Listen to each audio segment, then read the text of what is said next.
ভাইদের সেই কাতরানো দৃশ্য এখনো আমরা ভুলে যাই নাই। জুলাইয়ের দিনের হাসপাতালে গুরুতে চপ চপ রক্ত পড়ার দৃশ্য এখনো আমরা ভুলে যাই নাই। শহীদ পরিবারের, শহীদ মায়েদের, বাবাদের কান্না এখনো থামে নাই। অথচ জুলাইয়ের গণহত্যার বিচার নিয়ে টালবাহানা চলছে। আজকে 1.5 বছর অতিক্রান্ত হয়েছে, আপনারা ধীর গতিতে জুলাইয়ের বিচার অতিক্রান্ত করছেন।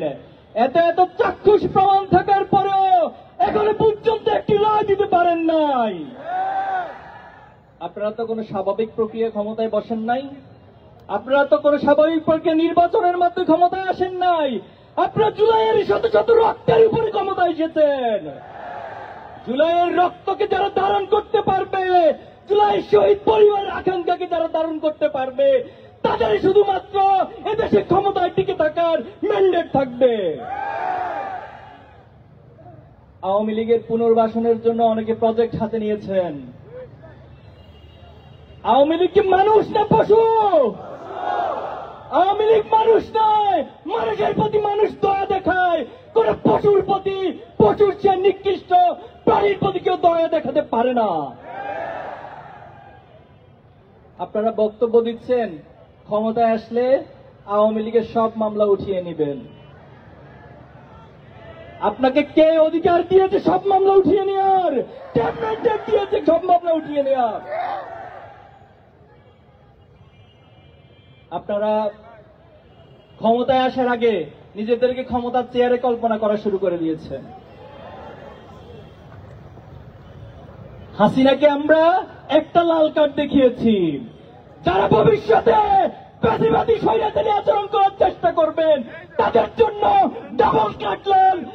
ডাবল লাল কার্ড এই প্রজন্ম তৈরি করে রাখবে ইনশাআল্লাহ। সংগ্রামী উপস্থিতি, এক একজন বিদেশ থেকে বসে বসে এই দেশকে পরিচালনা করছে। আপনারা দেখছেন, খুনি হাসিনা ছাত্র সমাজের অভ্যুত্থানে পতন ঘটে হেলিকপ্টারে পালিয়ে গিয়েছে।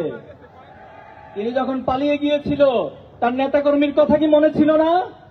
তার নেতাকর্মীদেরকে মৃত্যুর মুখে রেখে যে নেত্রী পালিয়ে যায়, সেই নেত্রীর কথা ধরে যারা আজকে ইঁদুর দৌড় খেলা খেলছেন তাদেরকে হুঁশিয়ারি করে দিতে চাই। আপনাদের ন্যূনতম লজ্জা থাকার কথা ছিল, ন্যূনতম আপনাদের বিবেকবোধ থাকার কথা ছিল। যে নেত্রী আপনাদেরকে মৃত্যুর মুখে রেখে পালিয়ে যায় তার কথা আজকে আপনারা আবার নিজেদেরকে হুমকির মুখে ফেলছেন। সাবধান হয়ে যান। গতকাল কয়েকদিন ধরে সারা দেশে যে অরাজকতা সৃষ্টি করেছেন, অগ্নিসন্ত্রাস শুরু করেছেন, ময়মনসিংহে বাসে আগুন দিয়ে গাড়ির ড্রাইভারকে হত্যা করা হয়েছে, ঢাকা সহ সারা দেশে অনেকগুলো গাড়িতে অগ্নিসংযোগ করা হয়েছে।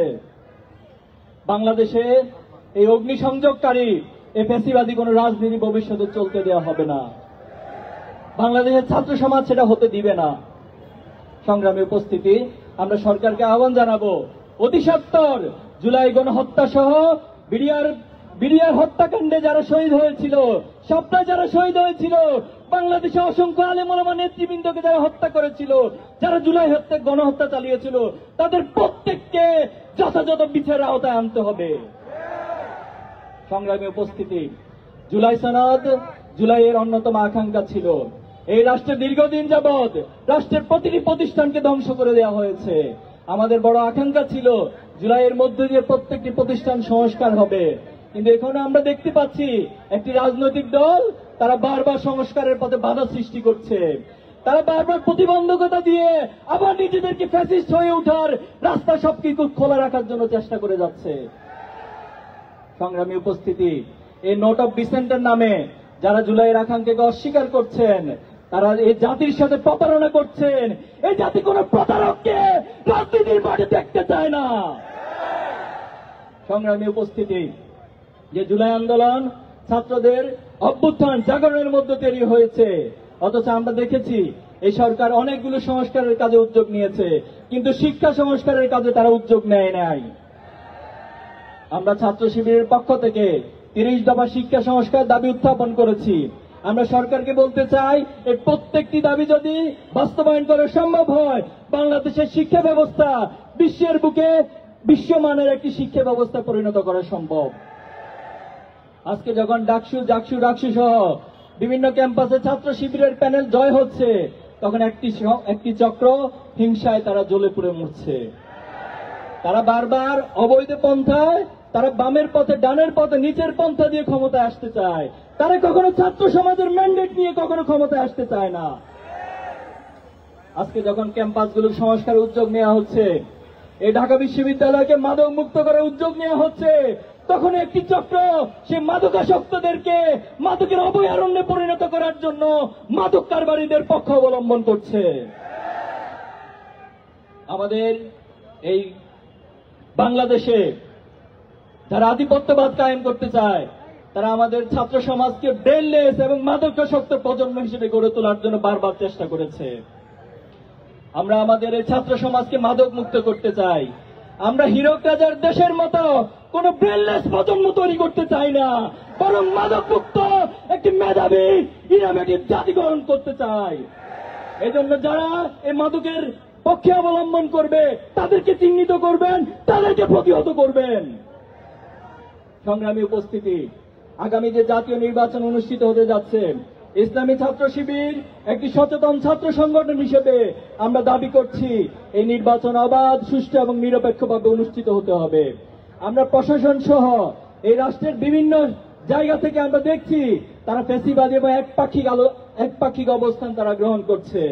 তারা আধিপত্যবাদ এবং ভারতের ইশারায় তারা তাদের কর্মসূচি নিয়ে মাঠে নেমেছে। আমরা বলতে চাই, প্রত্যেকটি জায়গা থেকে ফ্যাসিবাদকে নির্মূল করে আগামী দিনে একটি নিরপেক্ষ, গ্রহণযোগ্য, অবাধ নির্বাচন অনুষ্ঠান করতে হবে। গণভোটের বিষয়ে আমাদের ভাইয়েরা বলেছেন আপনারা গণভোটকে ভয় পান। গণভোট নিয়ে এত ভয় কেন আপনাদের? যদি মানুষের উপর আস্থা থাকে, সাধারণ মানুষের ম্যান্ডেটের উপর আস্থা থাকে, গণভোটকে তো ভয় পাওয়ার কথা ছিল না। এজন্য আমরা বলতে চাই, জুলাইয়ের সনদকে আইনি ভিত্তি প্রদানের জন্য, জুলাইয়ের শহীদ পরিবারের আকাঙ্ক্ষা বাস্তবায়নের জন্য আপনাদেরকে অবশ্যই সরকারকে গণভোটের আয়োজন করতে হবে। গণভোটের মধ্য দিয়ে জনগণের প্রকৃত মতামত এবং আকাঙ্ক্ষার প্রতিফলন ঘটবে। সংগ্রামী উপস্থিতি, আসুন এই বাংলাদেশকে নিয়ে আমরা যে স্বপ্ন দেখছি, শহীদ পরিবার যে স্বপ্ন দেখছে, সে স্বপ্ন পথে আমরা অবিরাম ছুটে যাব।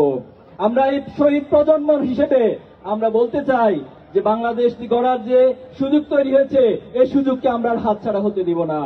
আমরা প্রয়োজনে প্রত্যেকে আবু সাঈদ হয়ে উঠব, আমরা প্রত্যেকে শহীদ মুক্ত হয়ে উঠব, শহীদ আলী রায়হান হয়ে উঠব, কিন্তু বাংলাদেশকে আর পথ হারাতে দিব না ইনশাআল্লাহ। আমরা আল্লাহর কাছে সাহায্য কামনা করছি। আল্লাহ আমাদের সহায় হন। এই বাংলাদেশকে আসুন বিভাজন মুক্ত ভাবে, ঐক্যবদ্ধ ভাবে গড়ে তুলি। বাংলাদেশ জিন্দাবাদ, ইসলামী ছাত্র শিবির জিন্দাবাদ। সংগ্রামী ছাত্র জনতা, আজকে সারা দেশ, ঢাকা সহ সারা দেশে ছাত্র শিবিরের পক্ষ থেকে অবস্থান কর্মসূচি থাকবে। আপনারা এখান থেকে গিয়ে সকলে আমাদের স্পটগুলোতে অবস্থান নেবেন। যেখানে স্বৈরাচার ফ্যাসিস্টদেরকে পাবেন, সেখানে তাদেরকে প্রতিহত করবেন ইনশাআল্লাহ। ছাত্র সমাজ সহ সবাইকে আমরা স্পটগুলোতে অবস্থান নেওয়ার আহ্বান জানাচ্ছি। আসসালামু আলাইকুম রহমতুল্লাহ।